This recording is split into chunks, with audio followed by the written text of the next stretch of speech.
The aforementioned Joe Rogan, UFC color commentator, stand-up comedian, actor, thespian. I don't know what else he does, but Joe joins us now. Good morning, Joe. How are you?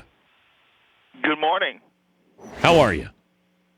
I'm great. How you doing, Dan? I'm spectacular. When did you first get into MMA? Because it felt like you were in earlier than a lot of people. Well, I called the first UFC. The first time I worked for them was in 1997 at UFC 12. Wow. But what and did we're about almost at UFC 200 now. So, yeah, it was a long time ago. But what did you see? Or did you just say, hey, it's a gig and I'll take the gig and let me try it?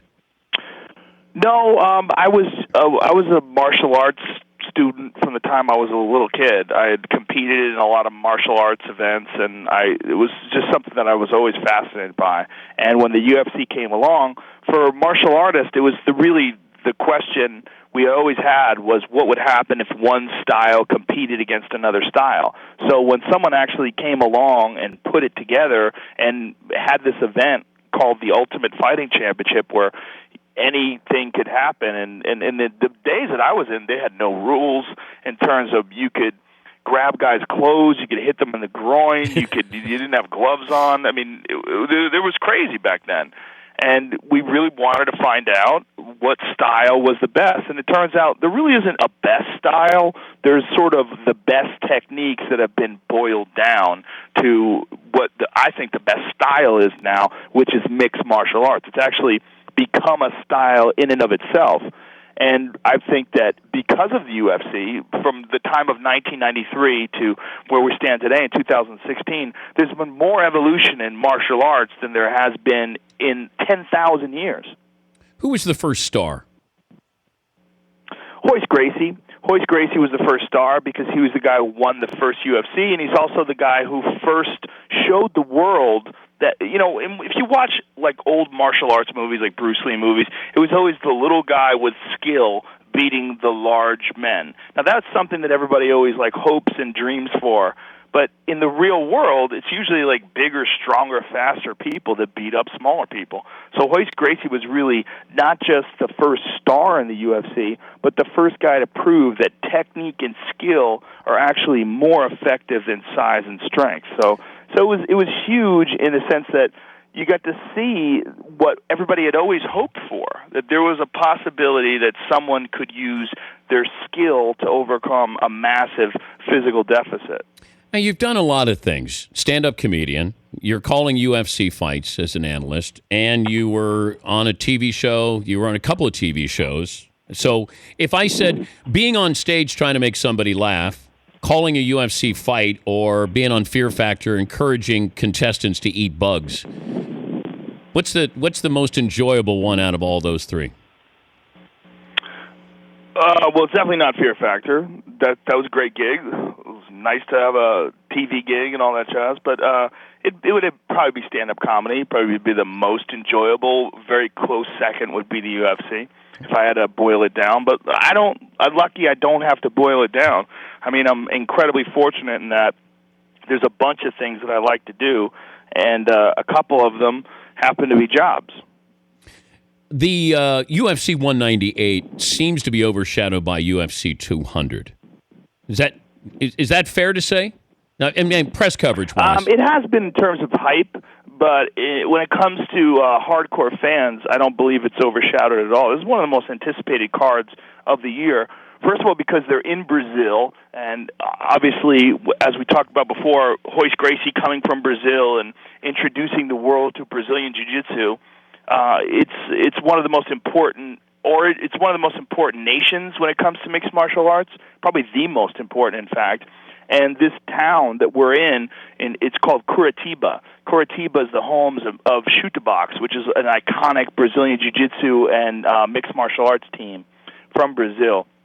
And it's for the heavyweight title. And this guy, Fabricio Verdum, who's defending his title Saturday night against Stipe Miocic, is without a doubt one of the all-time greats. This is a handful of all-time great mixed martial arts fighters. There's Fedor Emelianenko, there's Cain Velasquez, and there's Minotauro Nogueira. This guy, Fabricio Verdum, has submitted all three of those guys. And he is, without a doubt, one of the all-time greats. And he's fighting against this guy named Stipe Miocic. this Croatian-American guy who's a stud, just a really, really dangerous guy, one of the toughest guys in the division, and a real threat to anybody at heavyweight. So it's a really exciting fight. And the card itself is unbelievably stacked from top to bottom. You've got the top 2 and 3 middleweights in the world in Jacare Souza versus Vitor Belfort. You got former middleweight champion Anderson Silva taking on one of the fastest and most explosive guys in the world in Uriah Hall. It's the debut of Chris Cyborg in the UFC. Mauricio Shogun, who's a former world champion, is there as well. I mean, it's just a stacked card from top to bottom. Single scariest guy in the sport is who? Well, there's really no single scariest guy in the sport. There's so many talented fighters now. As far as like just sheer mentality, I might go with UFC welterweight champion Robbie Lawler because he's just so ferocious. He just a guy that you really you got to pack a lunch. I mean, he just keeps coming no matter what, and he wins fights a lot of times just based on sheer determination and willpower, as well as his physical skill and knockout power. There's just so many good people now. It's really exciting to watch the sport evolve and grow, and to be a part of it for me since 1997. It's just been unbelievably fortunate. He's Joe Rogan, the UFC color commentator, UFC 198 coming up Saturday night. Conor McGregor's future is what?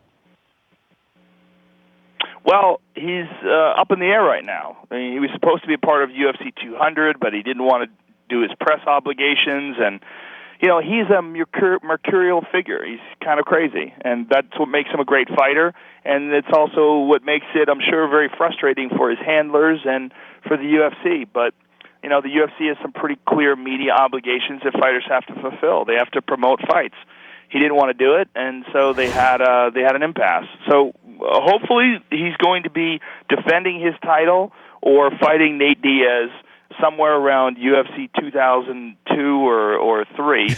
So hopefully somewhere around the summer, sometime in August, we're going to see him fight again. But okay, but we really don't know because nothing's been signed and nothing's been announced. But Joe, he has promoted UFC 200 more than anybody else by not being part of the press coverage.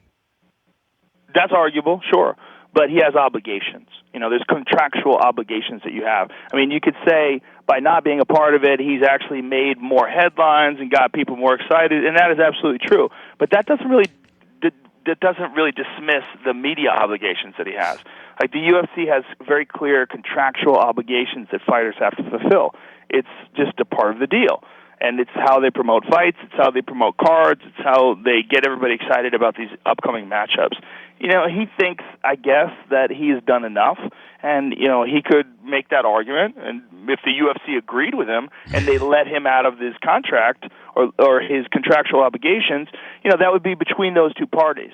The UFC chose to not agree with him and not think that he did enough, and the UFC thinks that this number 200 is an iconic number, a very important event, and a huge, huge card for the UFC. And they just wanted everyone to do their job, and they didn't think it would be fair to the other fighters on the card if he didn't have to perform his media obligations. Would anybody ever I can see both sides. Would anybody ever sanction something with McGregor and Floyd Mayweather? Maybe. I mean, it could be sanctioned, but it would be highly questionable. First of all, it would be highly questionable whether or not Conor McGregor deserves to be in a boxing ring with arguably the all-time best boxer ever. Floyd Mayweather at 49-0, having beaten everybody in front of him, having looked just stellar against some of the best fighters in the world throughout his entire reign of his career. How could you make the argument that a guy who has really no boxing record to speak of should be fighting him? And in MMA, you would say the same thing. How could you make the argument that this one guy with no mixed martial arts fights is fighting a guy who's a world champion in the UFC? Okay, but who would have a better chance, honestly, though? I don't think so. If I put excuse me? McGregor as a boxer or Floyd doing MMA, who would have a better chance? I think McGregor as a boxer has virtually no chance.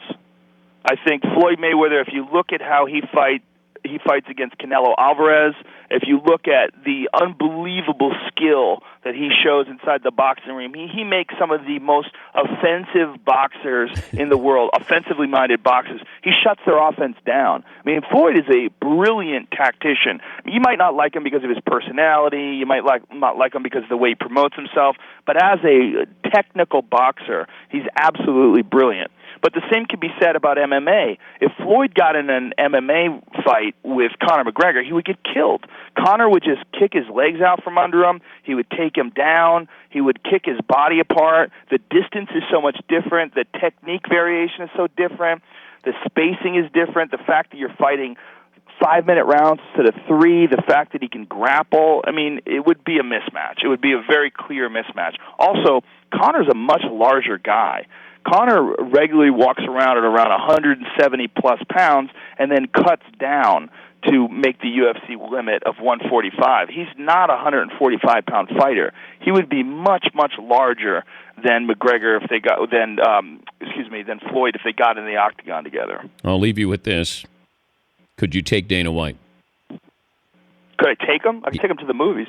He's a good friend of mine. Could you take him in the octagon? Take him where? You know what I mean. A fight? Would I win in a fight? Yeah. I don't think about that when it comes to my friends. Oh, I do. Dan Patrick. I do all the time. Do you think about that all the time with your buddies? Yeah, sure. Yeah. Well, that's where you and I part ways. Okay. All right. Well, all right. Could you take Glazer? Oh, Jay? Yeah. Jay's my friend, too. Oh, okay. I don't know. So you take him to the movies. Okay, that's right. Have fun this Saturday night. We appreciate it, Joe. Thank you. Thank you, sir. All right. Thanks for having me on. That's Joe Rogan. The Dan Patrick Show, weekday mornings on Audience.